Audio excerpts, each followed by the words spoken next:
నా పేరు జయ. నేను మల్లేపల్లి 2 సబ్ సెంటర్లో వర్క్ చేస్తున్నాను, అండర్ గండేపల్లి పిహెచ్సి. మేము చదువుకున్నప్పుడు కూడా ఇలాంటివి ఫేస్ చేస్తాం, కానీ అప్పుడు మాకు ఇవన్నీ తెలీదు.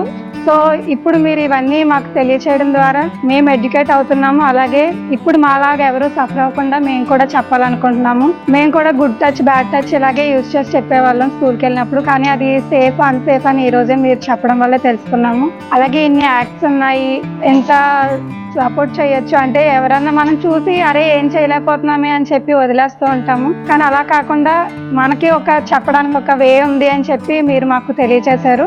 రోజు మేము అనేక విషయాల గురించి మేము నేర్చుకున్నాము. అందులో ముఖ్యంగా ఏంటంటే బిలో 18 ఇయర్స్ ఎవరైతే చిల్డ్రన్స్ ఉన్నారో వాళ్ళకి మనం ఏ విధంగా మోటివేట్ చేయొచ్చు, ఎలా వాళ్ళకి ఎడ్యుకేట్ చేయొచ్చు, ఇంకా వాళ్ళని మనం ఎలా ప్రొటెక్ట్ చేయొచ్చు అనే ముఖ్యమైన అంశాల మీద మనం ఇక్కడ చర్చించబడ్డాయి. బిలో 18 ఇయర్స్ ఎవరైతే ఉన్నారో వాళ్ళందరికీ కూడా సెక్షువల్ హెరాస్మెంట్ అనేది ప్రతి పబ్లిక్ ఏరియాస్లో ఇంకా స్కూల్స్లోని వాళ్ళు ఇంట్లో కానీ అనేక సందర్భాల్లో ఈ సెక్షువల్ హెరాస్మెంట్ అనేది జరుగుతుంది.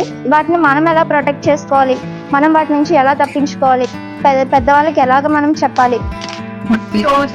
మేము స్కూల్స్ కి వెళ్ళి సెషన్స్ అవి కంప్లీట్ చేస్తూ ఉంటాం, చాలా అన్ని చెప్తూ ఉంటాం. వీళ్ళకి అన్నిటిగా అర్థం కాదు, లేదు మేము చదువుతుంటేనే వెళ్ళిపోతాం.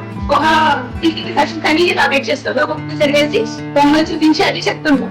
ప్రైవేట్ మార్క్స్ గురించి కూడా చెప్పడానికి ఇబ్బంది పడుతుంది, కానీ మీరు చెప్పడం బట్టి ఓకే ఇదిగా చెప్పచ్చు అని మాకు క్లియర్ గా అర్థమైంది. ఇంకా సేఫ్ నేను కూడా చుట్టానికి బయట వచ్చి చెప్తాం అందరికి. సో మా వాళ్ళందరికీ సేఫ్ అంతే దాని గురించి ఎందుకు చెప్తున్నా కూడా ఒక అవగాహన చెప్పాలి మాకు ఏదో ఉంది. సో దీని వల్ల మేము చాలా నేర్చుకుని చాలా మంది ఆశాలు కూడా మా బట్టి నేను చెప్తాము. మా వాళ్ళు కూడా పాడేసి ఎంతో మంది చేస్తే వాళ్ళకి చెప్తారు, వాళ్ళ పిల్లలు పిల్లలకి